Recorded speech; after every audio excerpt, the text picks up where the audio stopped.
Live. Quiet down there. We're going live.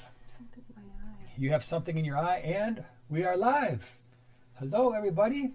Welcome to the Wednesday evening live stream. Glad you are here. Woohoo. It's 8 p.m. Central Standard Time, and so the coolest people on Earth tend to hang out in the live chat. It's And true. then us. And then there's us. Yeah, then there's just plain old us.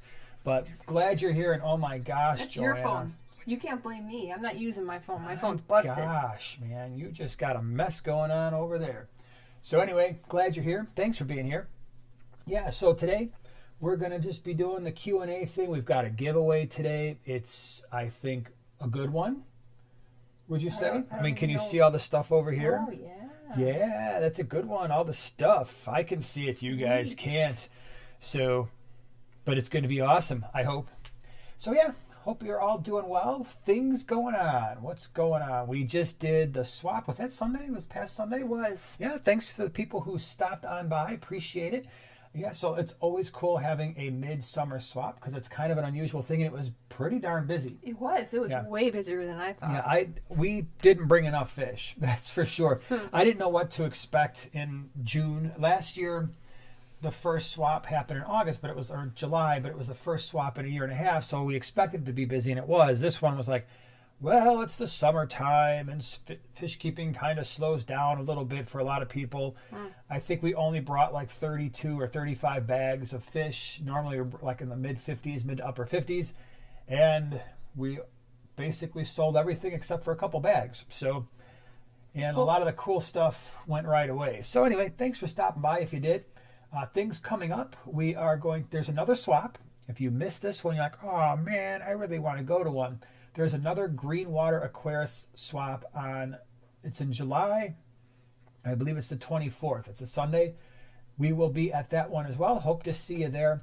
We've got Aquashella coming up the first week of August. Really excited about that. Things are definitely moving. We've got some cool ideas, especially if you've been to the Aquashellas before. We're going to be doing some different things in the fish tube creator booth, which I hope you will find fun. So that's happening pretty soon. Videos for the week. Finally, after 1.5 years, yes, a full 18 months, I finally released at the beginning of a fish room tour. Has it been that long? It has been that long, yeah. Wow. And people were asking probably 6 or 9 months after I did the one in January of 2021, they were like, hey, when are you going to do another one? And I was like, soon. And soon became later, and later became someday, and someday became, I don't know when I'm going to do another one. But we did it, and I'm happy to report that the part 2 will be coming out next Monday. So we'll do part 2 for that. And there's multiple parts because I wanted to spend a little bit more time on the tanks because it's been so long. So yes, we're breaking it up into multiple parts, but we get to spend a little bit more time on the tanks and talking about those. You, today, what did you do on the small scape on your channel? Well, I talked a little bit about things that professional aquascapers do. I'm just wondering if everybody else does. Okay. So things professional aquascapers do. So if you like decorating your tank, that might be something. Decorations, you're so funny. If you like doing fish tank decorations, that might be a video to check out. Tomorrow we got the members video. Friday, I've got a cool species profile for you on Primetime Aquatics. We should talk about Saturday. Yes, we should. Yeah. So what are we doing Saturday morning? Live stream over at the small scape. And what else we're going to be doing is my very first giveaway. I am so excited. I've been so excited to do this since we couldn't even fit in a Saturday morning live stream. But yep, giveaway time. Yep, and it's going to be a good one too. And it's something different than what you've seen so far on Primetime because you secured your own giveaway thing from your own little company place. Mm-hmm. So Saturday at 9 a.m.? Yeah, Central. So 9 a.m. Central Standard Time. We'll put out the link and everything, and I'll put out a reminder. But we'll be there Saturday. We'll do the giveaway. We'll do some more Q&A. So for those of you who are watching, especially on the replay, and you're like, I'd like to catch these live and actually ask some questions. Saturday, 9 a.m. It's breakfast and it's coffee time, tea time, Q&A, whatever you fish want to call time. it. Yeah. Sure, absolutely. So that's what's going on for the week. A couple things here. First, thank you to all the moderators that are here. Yes. Dave Oh and my Wendy and goodness. Lynn. Lynn, hope your daughter gets better. I saw your comment Yeah, I heard. that Oh she my had a goodness. surgery, so prayers are going out for her. Oink Yeah. Master's here. Thanks for being here. Hi, All Crystal. kinds of people And, are here. um, Dave. And James is here. James. Fish Room Fever. Oh, yeah. What? Yep, Cool. that's a true story. Honored. Kitty 08 is here as well. Killy Kitty 08. Glad you're all here. Whip's even here. Whip's even here. Yes, that's pretty cool. So, Tracy, thank you for the super chat. Hi, I'm getting 10 male endlers for my 36-gallon hex. Man, I'm so jealous that you have a 36-gallon hex. Yeah. I miss my 35. Community tank. I have flame tetras now. Can they tolerate hard water and pH near 8? Well, so if we're talking about the endlers, heck yeah. I mean, that's a good fish for that. Endlers, guppies, mollies, platies will all do just fine. If your flame tetras are in there now and they're doing fine, I wouldn't worry about them. I mean, our water parameters are an 8 to 8.2, so every single fish you see in our fish room, or shrimp or snail, they're all in the same water parameters, and we have lots of different types of tetras, and they're doing fine at that pH. Now, will they breed for you? The tetras, that is, probably not. Endlers will, but not the tetras, because that would be a pH that would be a little bit too high, probably. Kevin and Lisa, thank you for the super chat. Is activated carbon a contributing factor to hole in the head disease in Oscars? Can you speak a little about each? Hole in the head and pros and cons of carbon. So I don't know a ton about hole in the head because I've never had to deal with it. Usually, hole in the head does have to, it often has something to do with water parameters. And so that's the first thing you want to check when you're dealing with that is, how is hopefully there's absolutely no ammonia, no nitrite. That can be a contributing factor. Nitrate, if it's consistently running high, that could also be a contributing factor. So that's why we try to keep our nitrates at around 20 parts per million or less throughout the week. In terms of the activated carbon, I don't use any of it in our fish room. I, at one point, was a believer that the activated carbon would remove the fertilizers and the nutrients that plants require. After reading a number of research articles about that, it looks like that's really not the case, that maybe that's just kind of been passed down as a truth that may not be true. That being said, the activated carbon can pull impurities out of the water. We just don't use it. I've never felt the need to use it. If you want to, it's not going to contribute to anything. It's not going to make any disease worse or contribute to disease as far as I know, but it's just not something we use because I don't really feel it's necessary, because plus we're running 80 tanks and sponge filters as the sole filtration source in most of our tanks. So it'd be really kind of difficult to put chemical filtration in a lot of these tanks, and I just haven't found to really need it. So some people like it though. Some people like it because it removes like odor from the tank and stuff like that. Mm-hmm. Yeah, great for paludariums. Yep. Science Gal's here. Hey, what's up, Carrie? Hey, Carrie.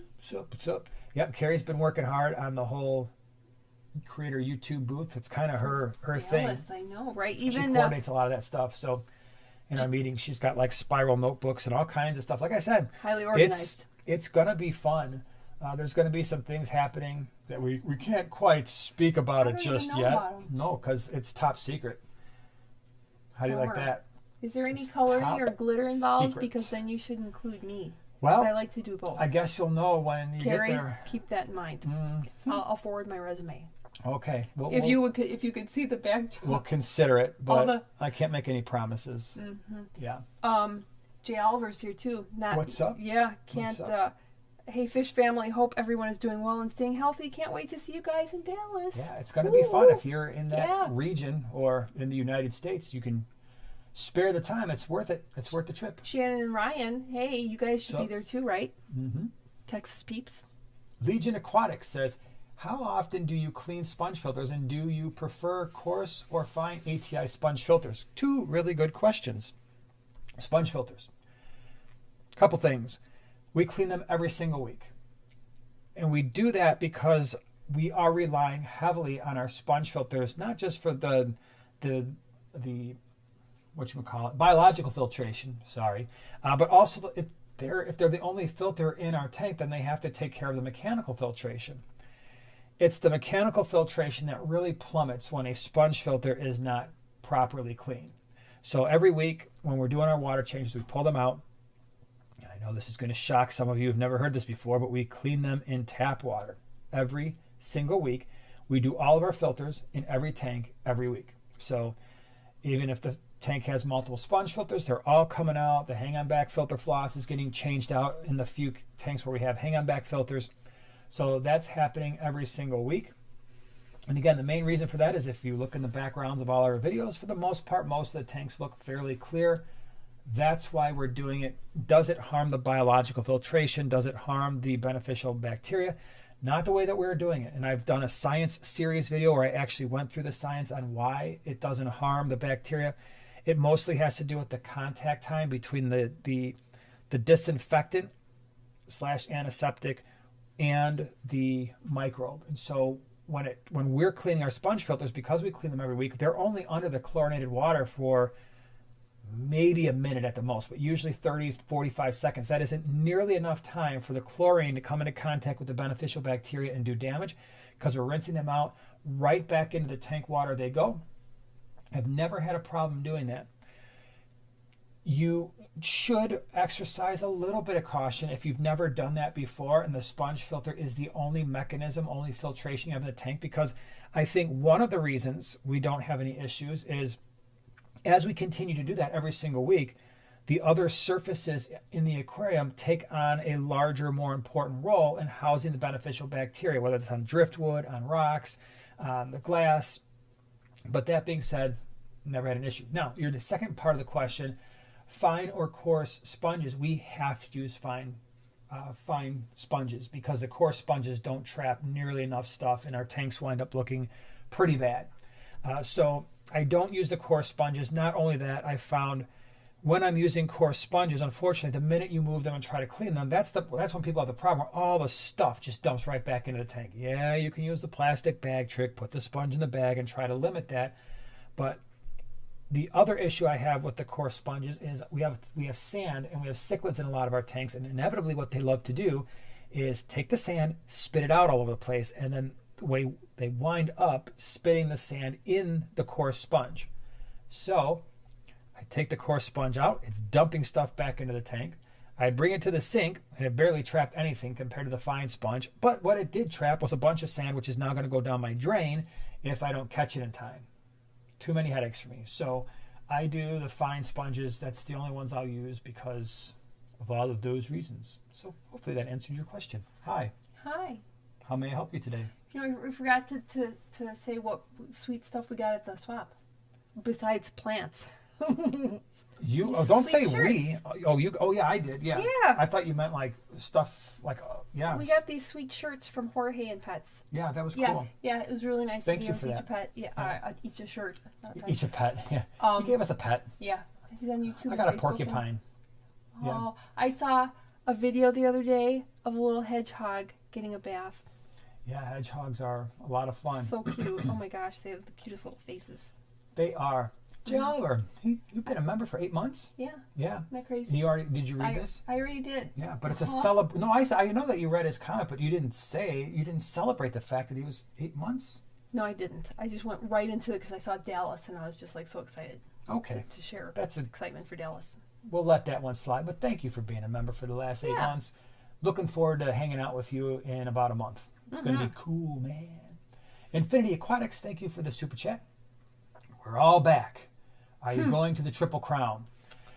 So the short answer is no. Unfortunately, So bummed. and I believe me, I had that one highlighted on my list of places I wanted to go for the last year, ever since I recognized that there was going to be all kinds of cool things going on.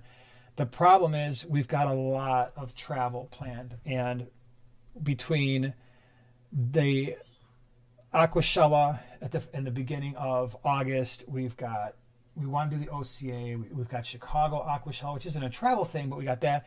We have some baseball tournaments that are out of state, so it was just one thing after another. And basically, had we gone to that, we would have been home like almost no time in that 3-week span. So unfortunately, we're not going to get to go this year. My sincere hope, if you're watching all you Triple Crown people who do all the organizing, do it every year.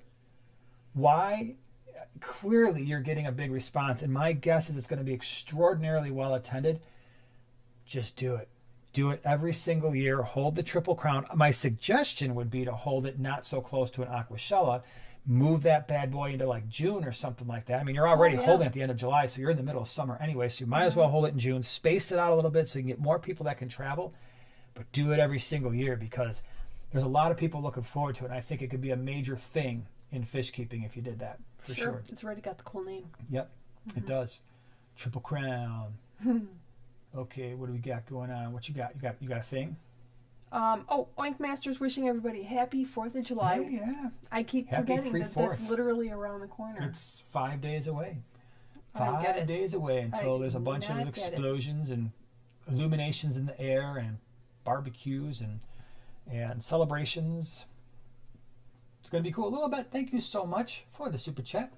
If you guys ever find the time, you guys should come on the Focus On hosted by Rico Stan. That way we can learn a little more about both of you. Thank you.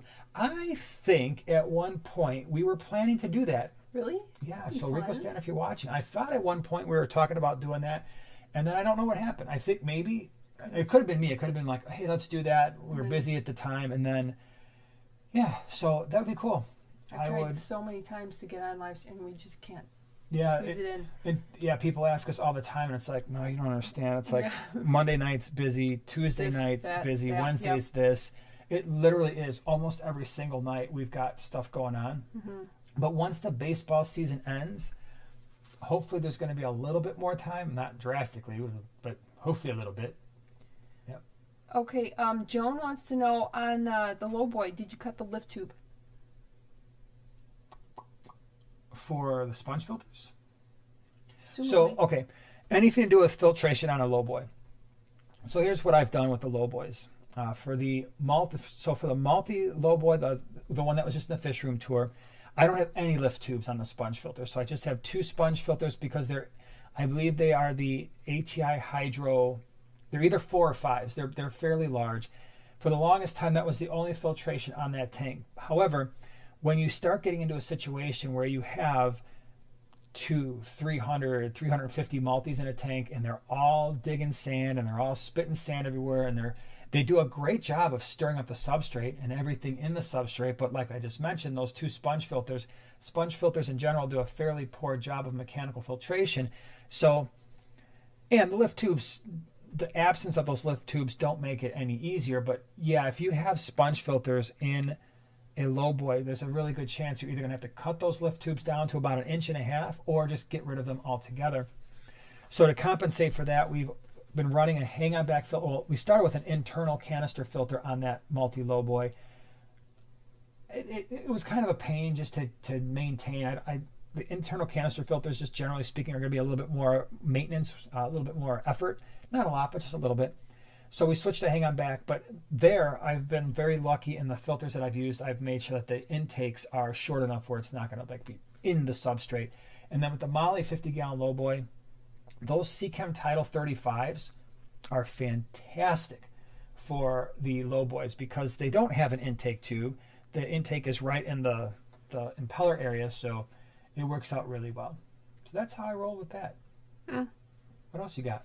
Oh, I got lots of stuff here. Oh, okay. That's great. From JDM, will 3 honey gouramis, 8 harlequin rasboras, and 5 coolie loaches be okay in a heavily planted 20 high?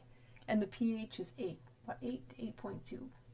So 3 honeys, 5 coolies, and what was the middle one? The harlequins. Oh, for 8. sure. Yeah. You'll see in the fish room tour video that's coming out on Monday, we've got the pork chop rasboras in a 40-gallon breeder. And our pH is 8 to 8.2. We've kept honey gouramis in the fish room pretty much constantly over the last couple of years. No issues there. We've kept lots of coolie loaches. In fact, I think we still have a coolie loach in the 150 that I transferred over from the 75 like 5 or 6 years ago. And every once in a while I see it. It's still there. So, yeah, I don't see any problems with that, especially in a 20-gallon. Should be pretty good. Yep. Michael says, hey, do you guys have any advice for feeding newborn Molly fry? Two pieces of advice. One, any tank where we're purposely trying to breed fish, we feed live baby brine. It's really not that hard. I did a video on it before. Basically a DIY live baby brine thing. It's essentially mostly free as long as you've got an air pump. That's the best. Outside of that, just crush up some flake food. They're not really picky, and even with that, you're going to still get some good survival rates. But live baby brine is going to help them really take off if you're looking to have a whole bunch of them. Thank you, Kelly. She liked the video from today. Oh, good. Yeah. Cool. There's Hold on. I know things are skipping around on me. oh boy. They're skipping around. Stephen, thank you very much for the super chat. What's your favorite fish, not a cichlid? Purple spot goby. Yeah. You guys will be seeing them when I get around a fish room tour part 75 sometime late this year. No, it won't be that many parts, but it's going to be later on. I sure would like to fix up the tank first, though. Remember how awesome it was when we first set it Well, up? if you quit pulling plants out of there, it would I still did be stop. awesome. I did stop because it's not You looking didn't so stop good. soon enough because you basically, it looks, when you take a farm and you just, it's like, you know what that tank looks like? A slash and burn tank at this point. It looks so nice, and you slash and burned it. In other words, you picked all the good crypts out of there. Not all of them, but the problem is when you pull some others come with. Don't do that anymore. I did stop because it doesn't look so great, but it was really getting way too crowded. You were having dead leaves, and because they weren't getting enough light, so they still need some circulation and stuff. All right, I'll grant you that. But anyway, to answer your question, I love the purple spot goby. I just think that fish is amazing. We have some in our 50-gallon lowboy, and they grew so fast. I forgot how fast those fish grow. I had one when I was in my late teens or early 20s, and it was in a 35-gallon hex. I put everything in that tank. Sorry, we didn't have the internet back then. We just did it with the pet store. People told us it was going to be okay. But that fish was absolutely stunning, and now I've got 5 of them in the 50-gallon lowboy, and they are every bit as cool as I remember them. They have definitely taken care of the molly population. There's not a lot of molly fry that survive in there, but really awesome. Do you have a favorite? Do you have any idea what my favorite fish is? All right, hold on. No, we have to rephrase it for Joanna. What is your favorite fish besides green neons? Why does it have to be besides? Because it just does. You have to think. What's your second favorite fish? It can't be green neons. See, she doesn't even know any fish besides that. I love bettas. Betas? I love betas. Betas? Bettas? Betas? Oh gosh, let's see. That would be really hard for me to pick another one. It would probably be chili rasbora. That would be way up at the top. Little guys. Those fish are great. They're really colorful. And then sparkling gouramis would be way up at the top too. Okay. I love me some sparkling gouramis. See, now especially when they're in a tank with green neons. And chili rasboras. Oh my gosh. What an amazing tank that would be. That's tank idea. Hold on. Matthew Does Stuff says, your microphones sound like they are both picking your voice at the same time. Kind of a small echo. Echo. Echo. Echo. Echo. I bet. I don't know what's going on there. Anybody getting an echo? Or multiple? Yeah, speak up now if you're getting an echo. Is there 4 echo. of us? 2 of him and 2 of me? Ooh, scary. Yeah, something we'll have to fix.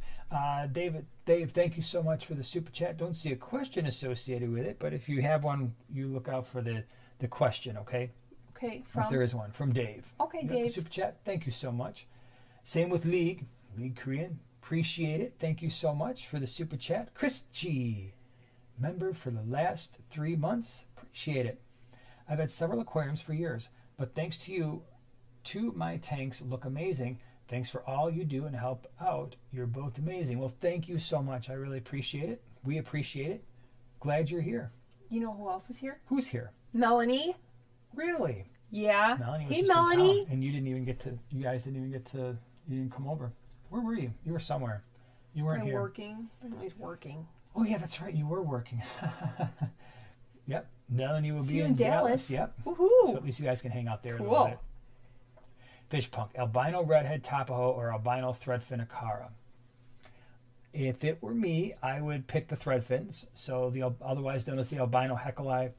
I just think in their albino form, I prefer them, but they're both great fish. I mean, you really can't go wrong with either one. So you can pick the one that is your favorite, or the one you think is going to be cool.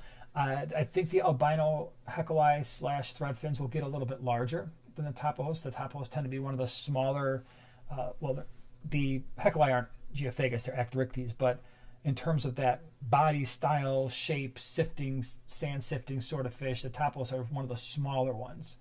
So keep that in mind too, but can't go wrong with either one. Guess who else is here? Who? James Nature Aquatics. Well, that's awesome. 2 aquascapers. These are professional aquascapers, Melanie and James. Pros. They're the pros, man. Totally cool. Very cool. Yeah. Lynn says, need more gobies in my life. I have a trio of blue gobies. Oh, the siphonon ones? I think that's what they are. The little ones? Those are cool. Those are cute. And If the that's the one grumpy you're talking gobies. about. Henachwensis, the ones that we had. Yeah, those they were things the live best. forever. Those things were cool. Oh, They they were form so piles funny. Gobies are cool because they'll form piles of gobies. I even noticed my purple spots doing that, and the purple spots are fairly large freshwater gobies. I mean, they're like that big, probably 6 inches or so. And even they, every once in a while, they're a little bit more assertive / almost aggressive, I guess. Not necessarily towards one another, but they're not shy. And sometimes they'll form even a pile of large gobies, a small pile of large gobies. Nanners wants to know if she should adjust the color on her TV or if we've been outside a lot. We've been outside a lot. Yeah. Jeez. You can just keep talking in unison. Well, yeah, that's why you got the echo, dude. Yeah, between motorcycles and baseball games, now I can tell you here. You can just see it. Look, wait, no, right. You want to see a trick? You want to see somebody who's 2 completely different colors? There's this arm, and then there's this arm. This. This is called a farmer tan. Yeah, it's pretty bad. Let me go ahead and pull the sleeve down. You guys have seen enough of that. That's the way the rest of my torso looks for the most part. So I look like I'm very tropical until you see, like, area here. That's pretty messed. Look at the screen. Oh no. Yeah. It's like no. Okay, no. It's bad. Don't do that again. Yeah, too much information. I understand. Here's an interesting question. Okay. From Joe Coffey. What are your feelings on human influence crossbreeds versus natural? And at where should one draw the line? For example, when human influence changes creates bodies of water. Who said that? Who asked that question? Joe. It sounds more like a Steve List question to me. Because Steve and I were just talking about that at the swap. That's right. Yeah. Well, maybe Joe brought it up to Steve. Or maybe Steve's like, hey, ask Joe. this question. Because probably maybe Joe has an account and Steve's like, I don't have a YouTube account. Ask this question. Ask this one. Steve. All right, hold on. So where do we draw the line? Let me think this through. Give me the question one more time. Okay. What are your feelings on human influence crossbreeds versus natural? And at where do you draw the line when human influences changes or creates the bodies of water? So that if they dig out something and create a new tributary or whatever. Okay. So I think there's 2 ways to look at this. What happens when we intentionally crossbreed fish in the hobby, and what happens when we do something in nature that allows for fish to come into contact with one another that normally wouldn't, but because we've done something like build a canal or something, now they have that opportunity. In the hobby, there's a lot of hybridization going on, especially with cichlids. People will keep, mixed peacock tanks, and they'll throw all kinds of hybrids out there. I don't really get too crazy. Like, I'm not a purist, I guess you could say, where it's like, you can't do that. You should never, ever, ever mix your fish and don't allow them to hybridize. I'm okay with them hybridizing. Well, I'm not even, I guess that's not true. Let me rephrase. I'm okay with peacocks and mbuna hybridizing, because as long as you're not selling them as some kind of a purebred strain and we're not clouding up the natural genetics of the fish too bad, where it's like, okay, well, we're selling these as, I don't know, Jacob Freiberg, but they're not. They're just some random mix. That's a problem. But if we've got some hybrids that occur in the tank, that's fine. I've said this before, but some of the coolest peacock cichlids I've ever seen were hybrids. In fact, I know some people in the Greater Chicago Cichlid Association that were purposely working with hybridization to form just really awesome looking fish. So for instance, all the OBs that we've ever sold were a mix between red empress and dragon bloods, which dragon bloods themselves is not a a pure strain, but they produce some of the most beautiful OBs I've ever seen, and some of the most beautiful fish we had in the fish room, period. So I'm not really against that. Now, that being said, I really, really don't ever mix my closely related Lake Tanganyikan fish. So I will not mix any kind of shell dweller and breed them. I will not mix my Cyprichromis. I will not mix the feather fins because I don't want those hybridizing all. And I think part of that is because I guess the shell dwellers aren't really all that rare, but it's so easy to muddy them up and then have them be passed off as a Similis or a multi, and nobody would know the difference. When it comes to nature, what happens when we build, do some kind of landscaping or industrial scaping where now you've got a new tributary or a canal or something, and now you've got fish that are hybridizing. What are we going to do about that? I don't think there's any way to necessarily prevent that. When you're talking about industry, when you're talking about infrastructure, yes, we should limit it, and the studies should be done. And I know at least in the United States that when they're building roads or putting in ponds or stream, or making new waterways, that's certainly a consideration. Even here, I don't think it's as big of a deal because we don't have the speciation that exists as you move closer to the equator, right? So when you look at the Earth, when you go from the poles to the equator, as you get closer to the equator, you've got more and more and more species per square mile. So that is a concern. Where I don't know if realistically a line can be drawn other than trying to be as careful as you can with that. Now, what do we call those things when that happens? I have no idea. It's one of those things where it's probably happening more than we think. And the thing is too, I've listened to a fair number of experts who go to Lake Tanganyika, Lake Malawi, and especially Lake Tanganyika, and they talk about these fish that they find that are clearly hybrids between two species, and it's happening in nature all the time. So it's a continuum to me, and if it happens every once in a while, maybe we had a hand in it. Again, I'd like to try to prevent that, but at the same time, nature is doing it, I think, far more than we realize. So that's my long-winded answer for that, and maybe slightly convoluted, but it's a tough question. It's a good question and a tough one to answer. Chris G, thank you so much for the super chat. I have 2 4-month-old Oscars. Why are they acting like they are mating? My research says not till they are about 14 months. I'm confused. Is it possible? I'm not an expert Oscar breeder. Mine have laid eggs, but it was more by accident, and then the fish never really survived. So they were in a tank with a bunch of peacocks and stuff. 4 months seems a little bit young, but the other thing to consider is overall size, so that will also play a role. If they are paired up, that's one thing, which can happen, but at that age, sometimes you've got fish that are raised up together and they will just hang out with one another, and then as the males mature, if it was like, let's say 2 males, they will usually start to be a little bit more territorial. So unless you're actually seeing like, oh yeah, they're really super attempting to do that, it could just be that they're friends hanging out for right now, and that situation could change. Is that right? Okay. Yeah. Robert says, hold on, Robert said some things, but then the chat skipped on me. Robert says, if pellet foods are more nutrient dense than frozen food, is it still worth feeding frozen? That depends on the frozen food, I think. I don't know if I try not to just feed one type of food all the time.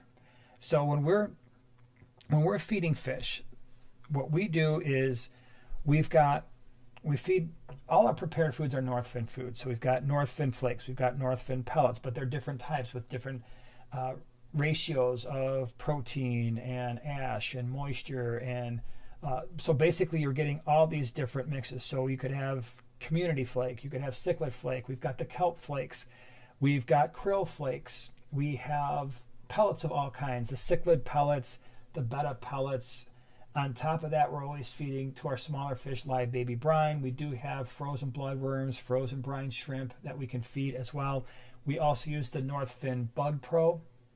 So we're feeding a combination. Now, obviously, I'm not feeding all that to Mbuna cichlids because that would bloat them out and they would not do so well. But for most of the fish tanks that we have, most of the fish are fine with that. So when it comes to answering your question, are pellets better than frozen foods? I wouldn't say they're better. They're different.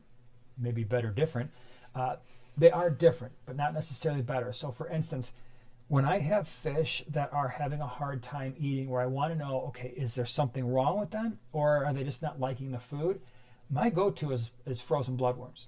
In my experience, if I've tried all these things and the fish are kind of like picking at it and like, I don't know, and I chuck in some frozen bloodworms and they go crazy for it, then I'm like, okay, the fish are hungry, they will eat, they're just not going to eat what I feed them or what I've been feeding them. So frozen bloodworms are, we use those things, blackworms, people use those things all the time to really put on weight on fish, whether it's breeding bristlenose plecos or cory cats. So you get a lot of nutrients from those things. Now, yeah, some of the other frozen foods like frozen brine shrimp, not necessarily as nutritious. A lot of that weight that is being consumed is water and fibrous materials. But the pellets, for the most part, are better than flakes. Keep in mind, too, with the prepared foods, unlike the frozen foods, they're jettisoning a lot of those nutrients as soon as it hits the water, especially flake food because it's got a big surface area. It's very thin. And so, yeah, while those prepared foods they've got a lot of vitamins and minerals that have been infused into that food, as you put that stuff in, it's going to dissolve a little bit faster than it would if you're feeding blackworms or bloodworms or something like that. Yeah. Chris wanted to know if I was able to grow any plants in our 15-gallon column tank. And yes, the only plants we have in there are a variety of anubias. So I don't have anything planted in the substrate way down there at the bottom. But I have like a long piece of driftwood, so I have different anubias kind of attached along the way. That's it. And we are very seriously, that tank is probably not going to be around much longer. So the plan is at some point after I get done with the downstairs fish room tour, we'll do an upstairs fish room tour because there's actually these four. I know. These four, five, six, six, seven, 8, 9 tanks upstairs. So almost over 10% of our tanks, you like that math, are upstairs. So at some point, we'll have to do that. But I think I'd like to have that 15-gallon column tank as part of the tour. Okay. And then once we've done it, we can do something with it and move on. And you've got a new tank for that area planned. So, yeah. Hot dog. Or maybe 2 tanks. Yeah. Okay. Kayla says, would you recommend a cover for the filter if you have a stock of nano fish? So are we talking about the intake? Like a intake sponge? It depends on how strong your filter is. I mean, if your filter is appropriate for the tank and your tank is on the smaller side, it's probably unlikely that the intake is going to be strong enough to suck fish in, even the smaller ones. But if you're going to be breeding at all, like maybe you've got some guppies or some endlers, or maybe you've got shrimp in the tank, then it's always a good idea to have an intake sponge over the intake. And it's certainly not going to hurt anything. So if it's something that you notice the fish are getting close and maybe they're struggling a little bit, certainly put an intake sponge over the intake and that will solve that problem. Oh, and Alice wanted to see my whole shirt. This again is from Jorge and Pets. Yeah, it's cool. Goldfish and Facebook, YouTube. Yep. Cute goldfish and a snail. Ooh, Kelly Faye's got a question for you. Uh-oh. Can any cichlids be put in with rummy nose? Question for me, huh? Yeah, it says at the small scape. Oh, cichlids with rummy nose? Ooh. Like I can think of quite a few. would you put rams? Yep.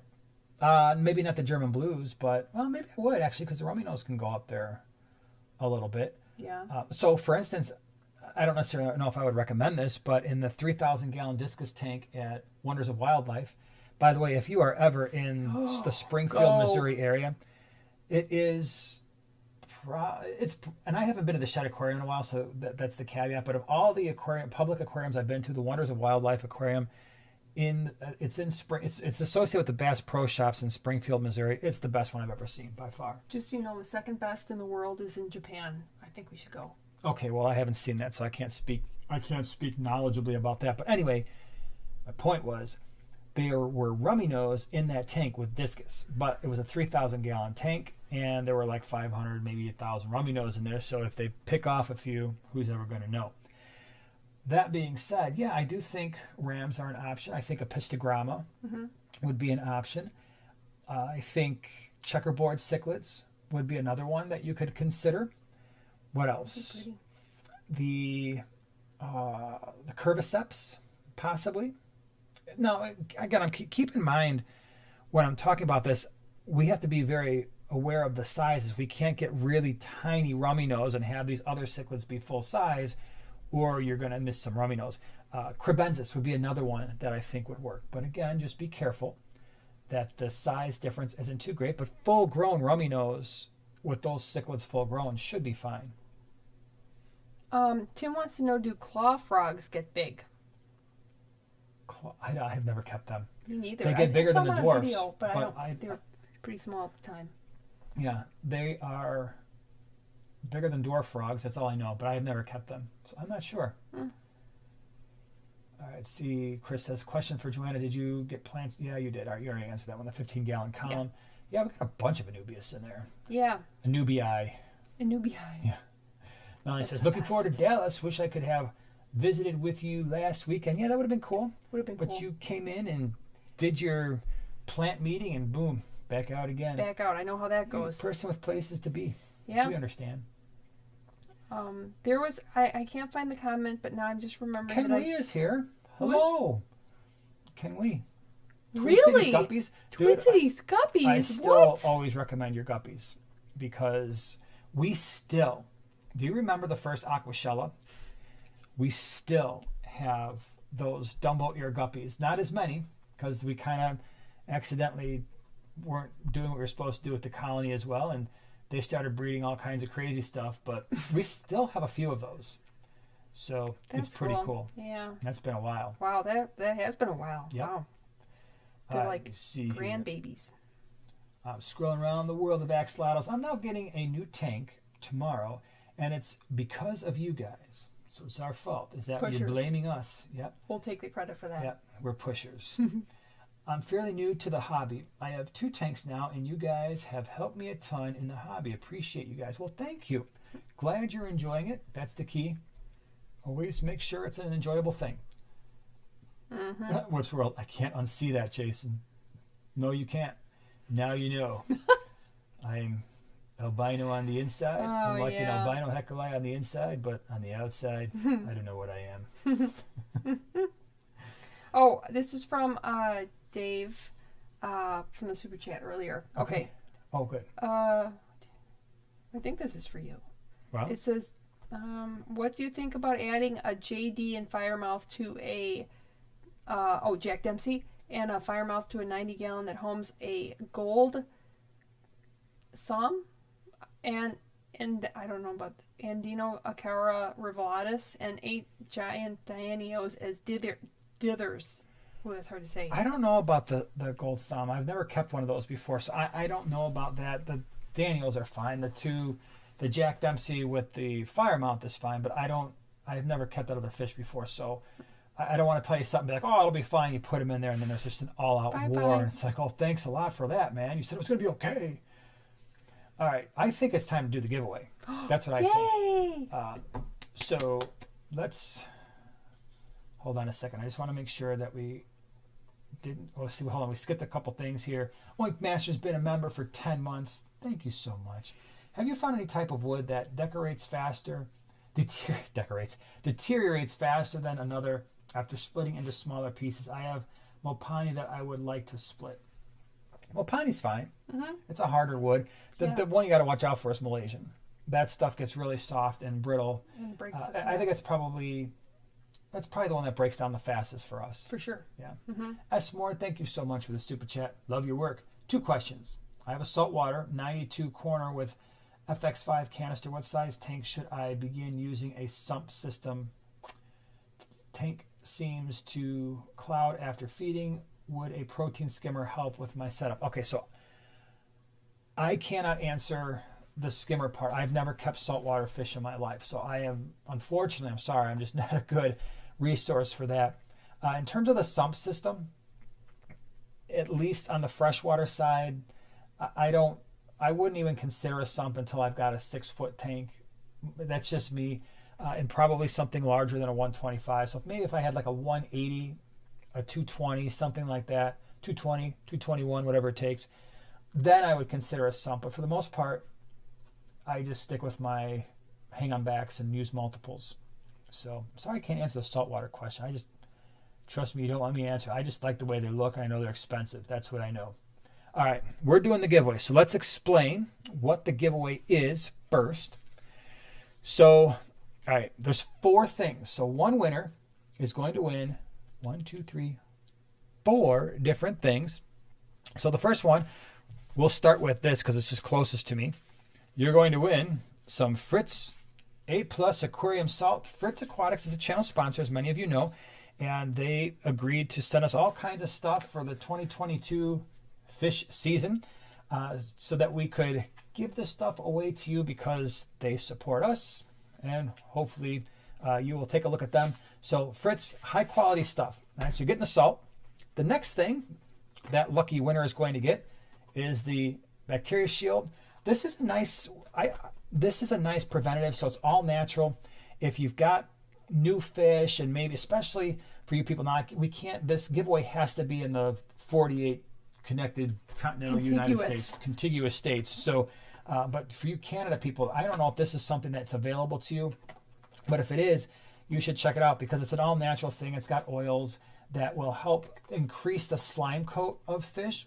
So this can be really useful if you're doing some quarantine and you don't want to jump right to meds, or you don't have any meds.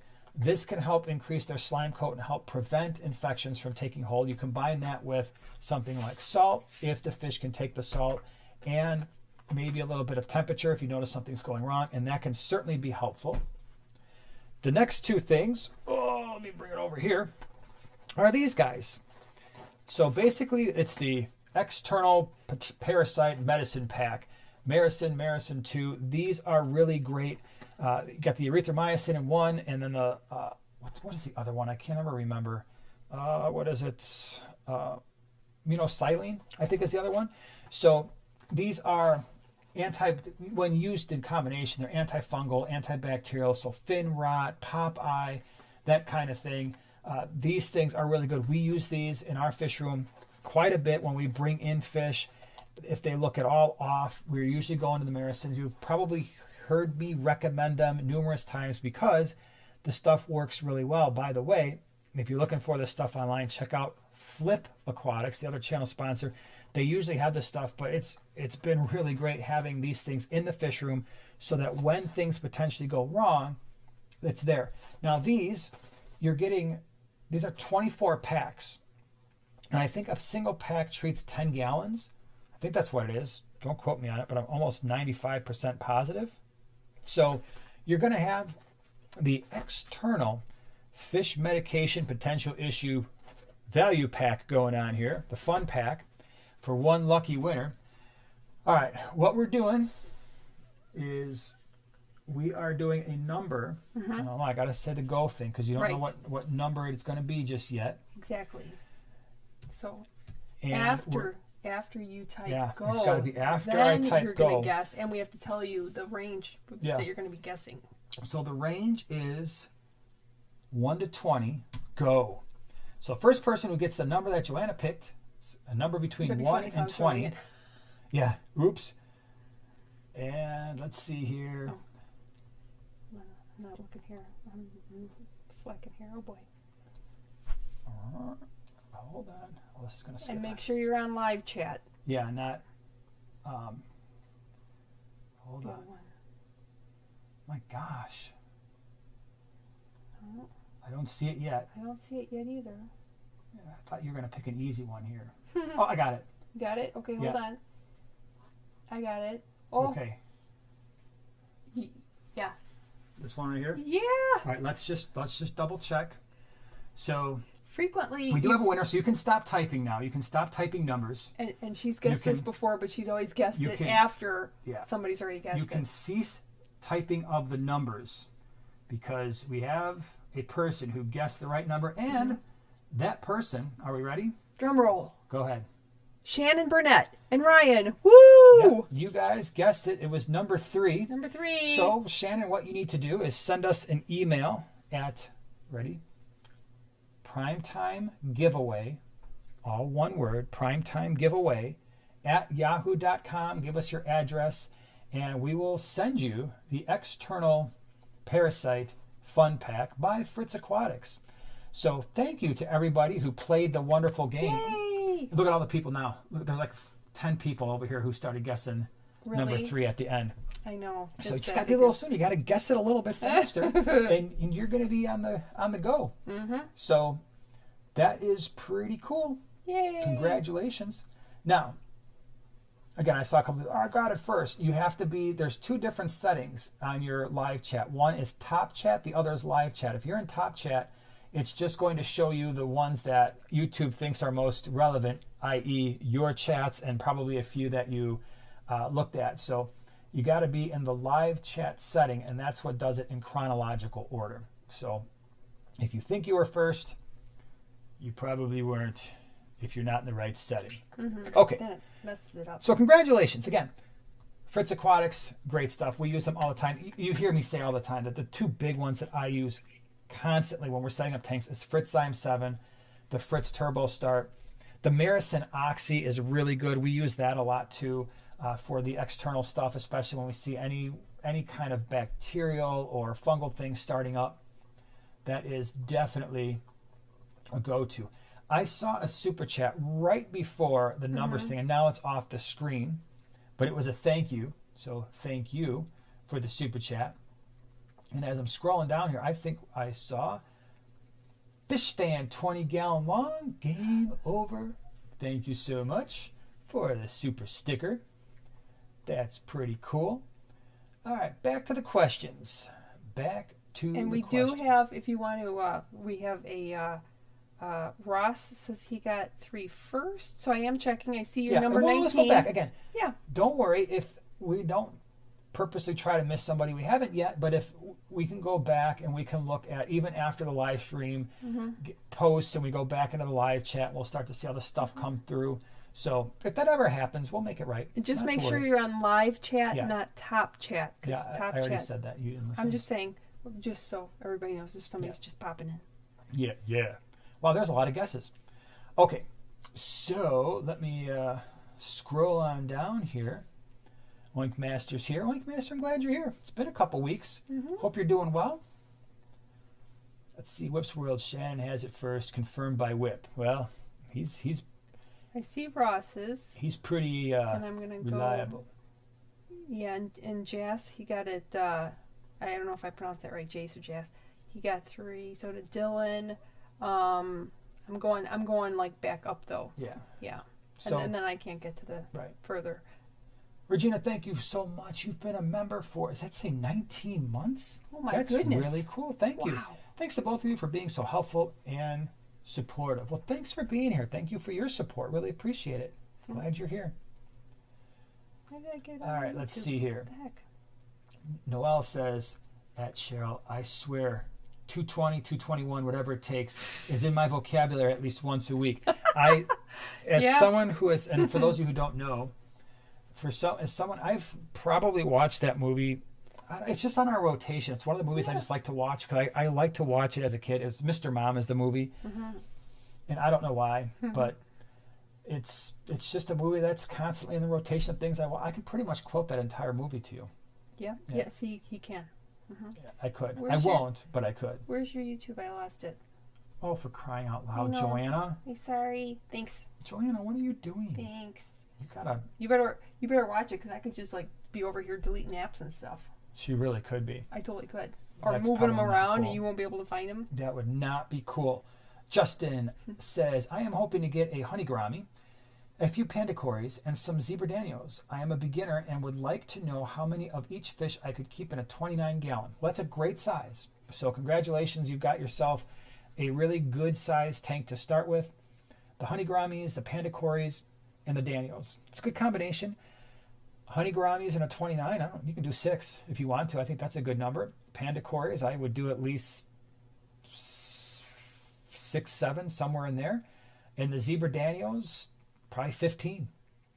I would do a decent number of zebra danios because they can sometimes get a little overzealous with one another and start chasing each other around. So you go 15 or so and you're going to be in good shape. So that'll be a nice tank. A lot of different color. It'll be cool. Very cool. Wink Master says, to all my beautiful prime time aquatics family, I'm so sorry I haven't been in the chat as much. I normally have for months now. Things have not been good at home, and I miss all of you so much. Well, you know what? We're glad you're here. Believe me, you're missed when you're not here. Just know that you're missed. When people are constantly here and they're always hanging out, we notice when you're not here, and it makes us sad when you have to miss. But we understand. We understand, of course. Absolutely. Yeah. Yep. 603 fish. Would a double X sponge filter on a 220-gallon be good enough for a low boy with 3 peacock eels and 2 rope fish? I don't know, like a double X sponge filter. I don't know how to. Are we talking like this? Well, I mean, it's a low boy, so you're probably a bit like one of the big ones like this. Yeah, it'd be fine. I never ever worry about biological filtration in a well cycle tank ever. I've never had an issue. I have stocked tanks in ways, breeding tanks. I'm not just like, I'm going to throw all these fish together and have them live like this forever. But in breeding tanks and grow out tanks, in quarantine tanks, I had a 29-gallon with 350 Galaxy Rasboras. There was one ATI Hydro 2 in that filter. 0 issues. Never had ammonia, never had nitrite. I've had, what was the other one that we did recently? 350 Ember Tetras in a 20 long. There was one of those, like the sponge filters that just kind of stick to the glass. It has the 2 sponge filters with the center part that comes out. That was the only thing we had in there. Not a single issue. So it's not the biological that concerns me. It's usually if I have to add more filtration, it's just because the water is getting, there's too much stuff floating in the water, and so I don't like the mechanical, or it's failing on the mechanical side, and I don't like the way it looks. So as long as it's well cycled, and you said it's in at 220, and I'm assuming that there's a whole bunch of fish in there, and then you're just going to put it in a 50-gallon and have not nearly as many. So it should be a good start. And if you're worried about it, throw some Fritzium 7 in there, add some more beneficial bacteria, but I don't know if you're going to need it. Mark wants to know a background plant for a 10-gallon with a black back. I just put the back on it and it's looking empty, maybe red because longfin leopard danios are green and don't want them to get lost. In a 10-gallon background plant, I don't deal a lot with red plants. I don't really have the high enough light to keep them that red. But Rotella rotundifolia is really cool. That has a little bit of red. And then what else was I thinking? I was thinking I do like to put corkscrew veil in the back, but you said you don't want green. That's really green. But it's got like really crazy cool texture.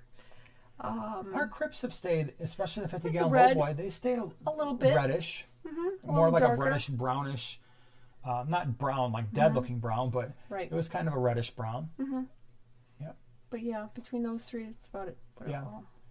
Alice B says, can I do 10 Ember Tetras in a 15-gallon with a giant betta and 4 endlers? Betta is chill with fish, or would 6 embers be better? All right, so I'm going to assume that the 15-gallon is the same length and width as the 20. It's not a 15-gallon column, right? Even if it was, it'd probably, there's better situations there, but yeah, it would work. But if it's a standard 15-gallon for 10 embers, absolutely, that would work fine. As long as you said your giant betta basically ignores other fish. There's already 4 endlers in there. Yeah, I think that would be fine to do the 10 embers. It'd be cool looking too, because those embers really pop. Let's see here. Barty OG, thank you so much for the super chat. Hey guys, I have a 10-gallon planted project tank with 7 harlequins in it, fully cycled now. What's an awesome single centerpiece fish for a 10-gallon? We've been talking a lot about the honey gouramis. That's certainly an option. The honey gourami is going to give you kind of the same color as the rasboras. I mean, it's going to be in that same color family. So if you want something that sticks out more, I do like peacock gudgeons. They're small, right? So it's not like your typical like larger individual centerpiece fish, but that, I mean, you could keep one. You could probably do, I don't know, maybe even a pair in a tank like that with no problems. So that will give you a lot of color. You could consider, and again, I know it's not the centerpiece sort of thing that you're looking for, but if you want to change things up with the sparkling gouramis, you've got all the bettas as a potential option in a 10-gallon, and they'll get along. They should get along fine with the Harlequin rasboras. So you could do giant bettas, you could do a female betta, the kois. That could all be really striking looking. What else we got for a 10 centerpiece? Can you think of something off the top of your brain? But those are what were the 10-gallon with 7 Harlequin rasboras. right? But who did you name already? Sparkling gourami, Right. honey gouramis, peacock gudgeon. Honey gourami is usually my first. Yeah. Um, I think the dwarf gourami is a little too large and too assertive in a 10-gallon. So I wouldn't go dwarf gourami. If you're going to do gourami, do honey. you could. No, it'd be too small. It's gonna be funny, but never mind. What were you going to say? I was gonna say you could Oscar? you could do something like I did in my kitchen tank for my centerpiece fish. I chose a mirror rasbora, Yeah, that's a great idea. but not with. And I was just gonna be funny because my centerpiece sometimes is very tiny. Yeah, your centerpiece sometimes I actually go goes the other smaller. way. It's kind of weird. It's fun. Jess says, where did Joanna get her shirt? Oh yeah. Not sure this was asked already. Yeah. We got it at the swap. Yeah, at the swap. Jorge and Pets. Jorge and Pets. Yeah, they gave us a couple shirts. Pretty cool. Yep, like them a lot. Yeah. Keep America 2A strong, says you guys rock. Well, thank you so much. Appreciate you being here. Glad you're hanging out with us. Alex Diaz says, our nano air pump is covering the top of a 10-gallon tank with bubbles. We keep doing water changes and bubbles aren't going away. Test strips say nitrate, nitrite are low. Help. Bubbles at the top of the tank. So nitrate, nitrite are low. Ammonia. Have you tested ammonia? So test ammonia, test nitrite. Ammonia and nitrite should be 0. So sometimes when you're seeing those bubbles, that means the ammonia or nitrite, it's present. Sometimes you'll get bubbles too if you've got some oil at the top of the tank, like a protein or a lipid film, and that can be dependent upon the food that you're feeding. So just kind of keep an eye on that and just make sure that that's not happening, because that's another issue that can happen. Fish fan 20-gallon long sent a movie quote. I'm trying to find it. Sent a movie quote? Yeah. Man, you best find that movie Said, quote. sent it a bunch of times. You sent it a bunch of times. I'm not seeing it. Oh, maybe was it before the giveaway? If it was before the giveaway, then all the number things, they just bury it, and now we can't go that I far can't up anymore. scroll that far up. Yeah, so you're The gonna have to ask chats. it 7 times. Yeah, just keep asking. Eventually, we're gonna see it someday, Yeah. hopefully. The Zen Ginger says, Bobo, not enough biofilm and algae built up in your tank, potentially? Just answering a question. Fish fan 20-gallon long. I don't think that Jason or Joanna can see my movie quote. Oh. So I heard. At least I stopped reading it once I recognized the question. I do that sometimes You'll just too. go on and start reading something and then be like, Yes, I so what's will. your answer? Yeah, we did that 20 minutes ago. Steven says, I have angels and tiger barbs together in a tank, and they do well together, and I'm trying to add another addition to the tank, but I'm not sure what fish to go with, wondering if you had some ideas. So your angelfish and tiger barbs are working out well. That's cool. It depends on the size of the tank. So if I have more information there, I can probably give you a better answer. All right, let me see here. Justin wants to know, sorry for the second question, but is there a male to female ratio I should follow for the honey gouramis? I mean, you're usually going to be better off having a single male, and so I said 6, I think, at the time. If you did, I mean, the safest thing would be like, I've got a male and I've got 4 or 5 females in there. They don't breed like cichlid. That's not why we're doing it, because if you do get some breeding, there's going to be a pair anyway, but they're not terribly aggressive. And I've had tanks where we have had honey gouramis in a 20-gallon, standard 20, but I think that was the one where I bought like 30 of them. And they were in there for probably 2 months, just going through quarantine because I got a bunch of them. And then we were going to do a swap, and we either missed that swap or we didn't bring the honey gouramis at the time. They were in there for 2 months and left each other alone, and there wasn't a single problem in there. So, and some of those, a fair amount of them, wound up being thick lip gouramis, the sunset thick lips, and they were still all fine. In fact, we did the same thing because I pulled some of those out and put them in a 20 long, and it wound up being 2 honey gouramis and 2 thick lips. Now the thick lips were younger, so there probably would have been problems later, but they, for the most part, were leaving each other alone. So I don't worry as much about the honeys. Lynn says, "Gotta go, gang. Been a super long day."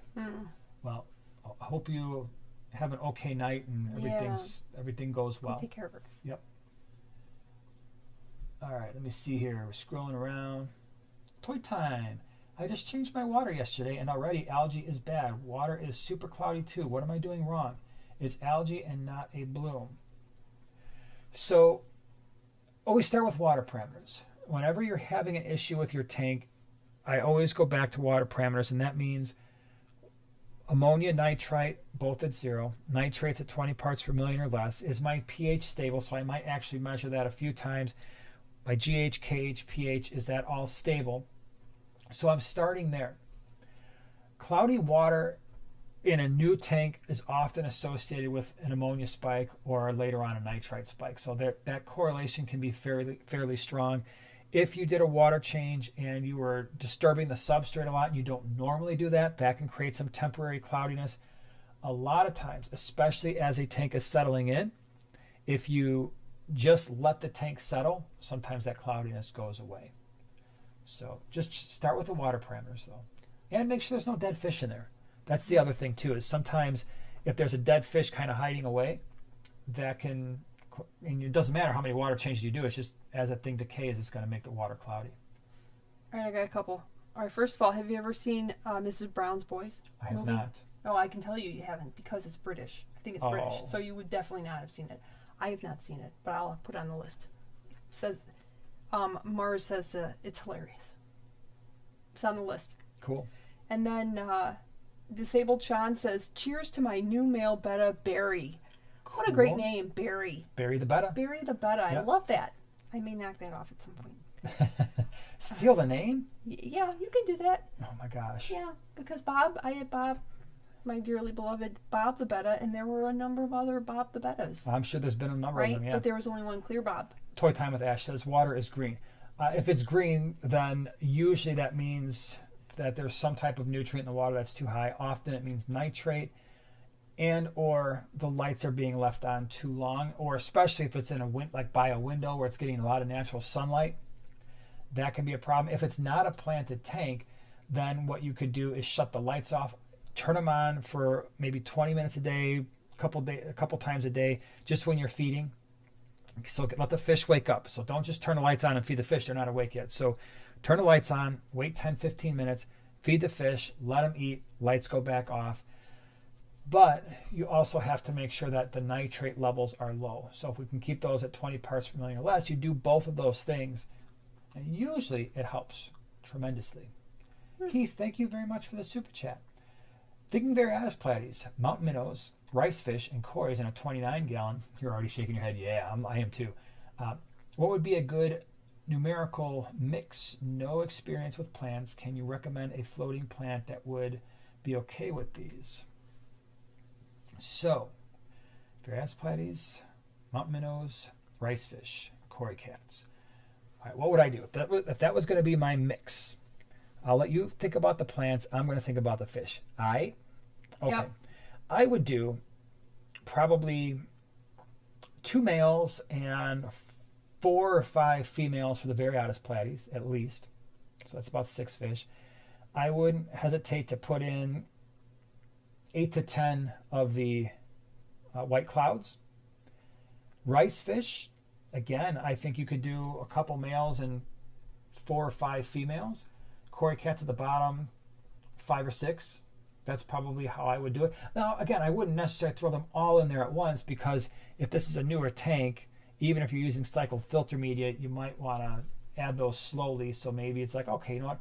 I'm going to add the white clouds first, and I'm going to do 8 or 10 of those. And then maybe, a few weeks later, it's like, okay, now I can add the rice fish. And so I'll get a male or 2 and, 4 or 5 females. And I'm going to add the Variatus platies, a male or 2, and then, 4 or 5 females.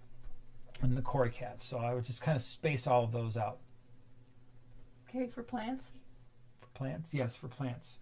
I like dwarf water lettuce. I like Salvinia minima, and hornwort's great too. And dwarf umbulia is even prettier than hornwort.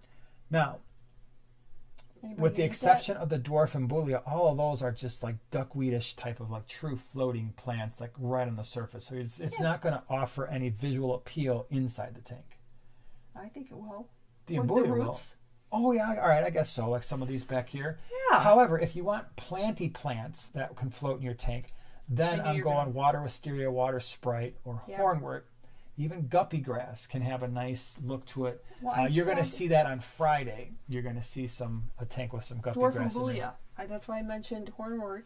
You did. Dwarf umbulia is even prettier than hornwort. Yeah. I think. Because it has kind of like a little snowflake texture. I'm a big fan of the water sprite and water wisteria because it's going to give you a really foresty feeling. It's going to grow fast. You just got to make sure it's got nutrients so it doesn't die fast. Bacopa can be really fun too because it'll kind of creep up out of the water. Yeah, that's what's going on over here somewhere. One of these tanks over here. Whips World, thank you for the super chat. We have a pool and a pond. A pond would be good for you. Oh, yeah. What is that a quote? Is that a quote, Whip? Where's our other quote from 20 Gallon Long? I don't know. Say it again. Kill Kitty White, thank you for the super sticker. Appreciate it. I don't know if that's a movie quote. We have a pool and a pond. Yeah, we're still working on our pond. Well, it's been so hot, and then we just haven't been home. I don't want to just. And we I just got don't want to fish, chuck though. it together. Yeah. I mean, it's going to happen because you got the plants at the swap.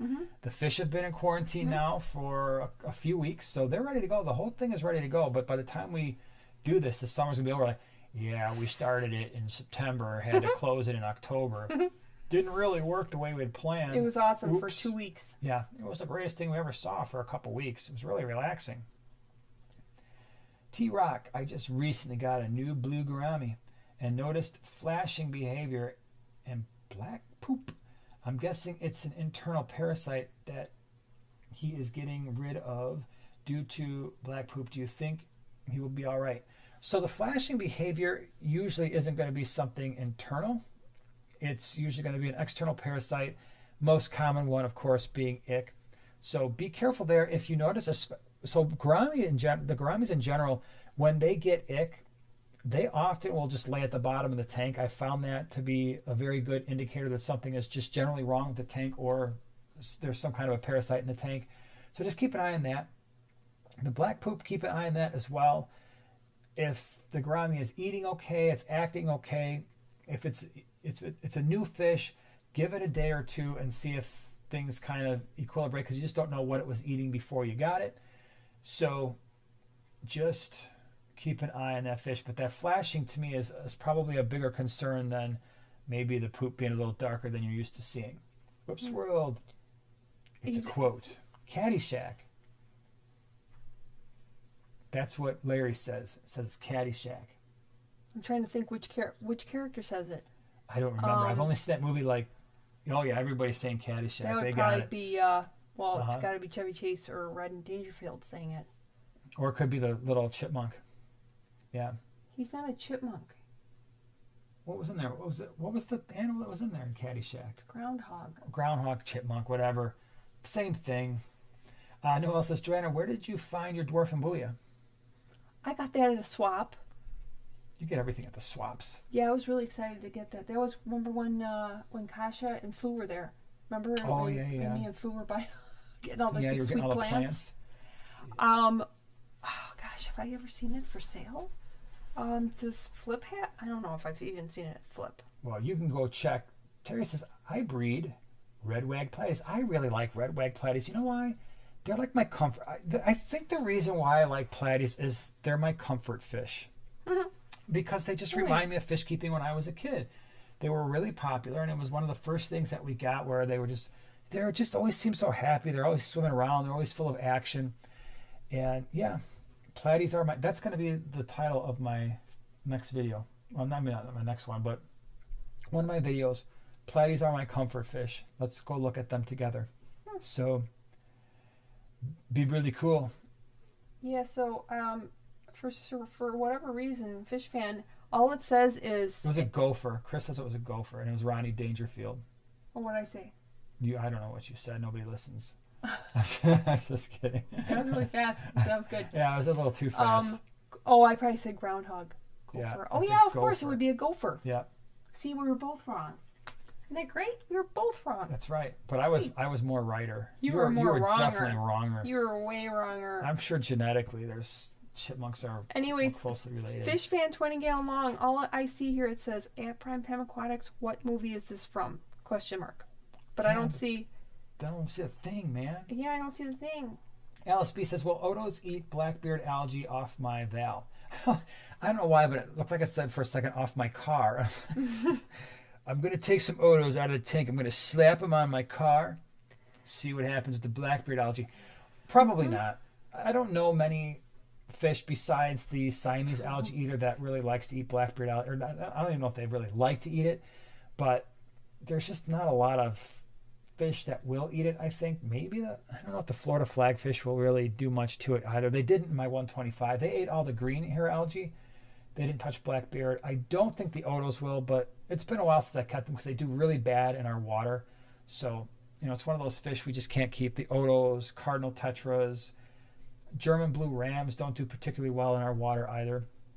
So, I don't think that we could try it. Won't hurt anything. So, thank you very little. And also, no one likes a tattletale, Danny, except, of course, me. So both of those are Chevy Chase. So I'm assuming the first one was Chevy Chase as well. Okay. Wait, was that the movie? Yeah. Yeah. Oh, can anybody... Okay, yeah. Oh, no, maybe it was Rodney Dangerfield. Anyways, I haven't seen that. Team says, which aquarium light would you recommend for 125 gallons? So you got a 6-foot tank. There's a couple different ways you can go with that. You can try to find a 6-foot light. Usually it's going to be a little bit easier to find 2 3-foot lights. It also depends on what you're trying to do with it. I did a whole video on aquarium lighting, and I basically, in that video, I think it was like Aquarium Lighting 101, and I took it from, here's some cheaper options, here's some mid-grade options, here are the expensive options. If you've got no plants, there is no reason to spend tons of money on lights. If you have no plants, then I would probably throw a couple of 3-foot, 36-inch Hygger lights. Not the ones with the timers or anything like that, just a straight Hygger light. I love the color spectrum. They're not really expensive. I would say they're on the lower end in terms of price point, maybe just slightly higher than your Night Cruise and your Beams work, but in my opinion, better quality, much better light spectrum. So if you've got 0 plants, those Hygger lights. If you've got low light plants, the Hygger lights will still work really well. If you're looking for a light with more features, then you could bump it up and do a couple of Fluval, the 3-foot Fluval 3.0s. Those are also really good lights, but you're going to pay a lot of money for those. With that extra cost, you get a lot of extra features, and so you're going to get the ability to adjust the intensity more so than you can with the Hygger light. You're going to have an app, so you can adjust the color spectrum. You can put it on a timer. There's the lightning mode, which I never use, but the sun up and sun down, the sunset thing, it's all adjustable. So that's an option. If you had a very high-tech tank, you can spend a lot of money on lights. The Kessel lights are, at least for our purposes in our fish room, they're the most expensive lights that we have. Those Kessel tuna sun lights for freshwater tanks. On a 125, you'd need 3 of them. That's going to run you $1,200, something like that, somewhere around there, $1,100, $1,200. Maybe now with inflation being more, maybe it's even more than $1,200. But so you could go anywhere from, I can run 2 3-foot Hygers and maybe spend $100, where you've got the 2 3-foot Fluval 3.0s, and maybe now you're looking at, it's been a while since I've priced out these lights, so at the last time I looked, maybe $300. You could put 3 Kessels on there and spend $1,200. So it just depends on what you want to do, in terms what you've got going on in the tank and how much you really want to spend. But the Kessels, Unlike everything else, they give you that shimmering effect. So if you ever look at those videos like, oh my gosh, it shimmers like the sun is coming down, through the ocean, that's what the Kessel gives you that the other lights don't. But you're going to pay a lot of money for that look. Yeah. Fish pan 20 gallon long. I've said it now 20 times. Oh my gosh. I guess no one can read that question for some reason. I don't know. Usually it's on our not end, showing up. Yeah, usually on our end, it would just say, oh, something got blocked, and I'm sure it's not blocking it because we're not seeing that. So that's really weird. I mean, it's just not there. It's not even there. It's a ghost question. It's the ghost light. Let's see who gets that one. Rear view mirrors. I'll get you some. Yeah, seen that movie 6,000 times. It's been a long time, though. It has been. Kids are a little old. They don't want to watch it with us, and I don't want to watch it by myself. Watch Tracy it with says, no. What is the best snail for pea puffers to eat? Small ones. So ram's horn are good. The common pond snail is a good one. I don't remember them taking particularly to the trumpet snails, did they? And larger snails, they will often ignore them. Mm-hmm. So, ours did. However, I think when you were feeding yours, you were pre-crushing them. Some of them. Because they tended to eat a lot better. So keep that in mind too. The ram's horn snails and the pond snails are a lot easier to kind of pre-crush and then just drop them right in and they go to town. Where the trumpet snails, those shells, at least in our fish room, tend to be thicker and not as easy to crunch up. If you know what I mean. Yeah. All right, we'll take one or two more questions and then we're going to call it an evening. Shannon, thank you very much for the super chat. Just got a quick thank you. Just a quick thank you for all the great content you guys provide to all of us in your videos and live streams. We all appreciate it. Looking forward to seeing you in Dallas. Well, thank you so much. We really appreciate the super chat. Looking forward to seeing you too. It's going to be fun. Mm-hmm. Every week I get more and more excited, especially as we're talking about all the cool things we're going to do. It's going to be fun. And even some of it's going to be live streams. So normally when we do I can tell you this because I'm not really giving anything away, but usually we do a lot of live streams where people are up there, but the live stream is going to take on a little bit of a different sort of thing this time. On Aquashella has their own YouTube channel, and they live stream a lot of events. Mm-hmm. So that will be something to watch. Matthew says, help! My nearite in my 5-gallon that's by itself had a bunch of babies in fresh water. How did this happen? It's not pest snails. I don't know. I've never... I shouldn't say I've never heard of it. I've never done it. I've heard a couple people say that they've had nearite snails breed in fresh water. I mean, are you adding any salt to the tank at all? I mean, even if it's a 5-gallon, you add a tablespoon. I mean, it's not brackish water, but I wonder if maybe it was enough to get them to be like, okay, we'll do the baby thing now. So, I don't know. But hey, that's a good thing. You got a bunch of nearite snails. You're now a nearite snail breeder. Noel and Cheryl and Drew all got the quote. Cars. Oh, good. Tomater. Right. Tomater. Without the tuh. Without the tuh. Tomato without the tuh. Matthew, don't worry. I think that was the question you asked, right? The nearite snail? Dude, just be happy about it. It's cool. Now you've got a bunch. You can just keep moving around a tank. Selling pet stores will take those things. Just grow them up and sell them off. It'll be cool. Y'all feel me? Are you on West Coast or East Coast? Neither. We're in the middle coast, right in the center of the good coast. Old US of A. The coast right smack through the Midwest. We're in the Illinois. Yep. The state of Illinois. It's always funny because you get quite a few comments on your videos about your accent. Yeah. What is your accent? Where's it from? But I very rarely ever get that. Probably because I've been practicing my non-regional dialect. What movie is that from? That's a very... I don't think people are going to get that one. Yeah. While they're messing around, I've been practicing my non-regional dialect. I'm in a glass cage of emotion. They punted Baxter. Let's see who gets that one. It's a vague memory, but I don't need to. What smells of burnt hair and baby diapers? I'm not gonna. There's not a lot I can quote from that movie that's gonna be okay. Okay. Elena says Joanna sounds like she's from Minnesota, yo. Oh, That's you're crazy. Minnesota, yo. Yeah. Oh, look at Fish Fan 20 gallon long. She got the quote right away. Aquaman, Anchorman. Anchorman. Yep. Oh. Yep. Steve. Really? Anchorman. Oh yeah. And how did it start out? Oh, the first quote I did was just I don't remember the quote that I did. Oh, I've been practicing my non-regional dialect. That's right. Okay. Yeah. All right. Okay. Dang. There's a whole bunch of people like, oh yeah, we got this. Don't even come here with this rookie level stuff. Well, sorry. All right, everybody. I think we are going to call it a night because it's getting to that time. And yeah, so thank you. Thank you so much for all the moderators hanging out and all the super chats and everybody with all the good questions.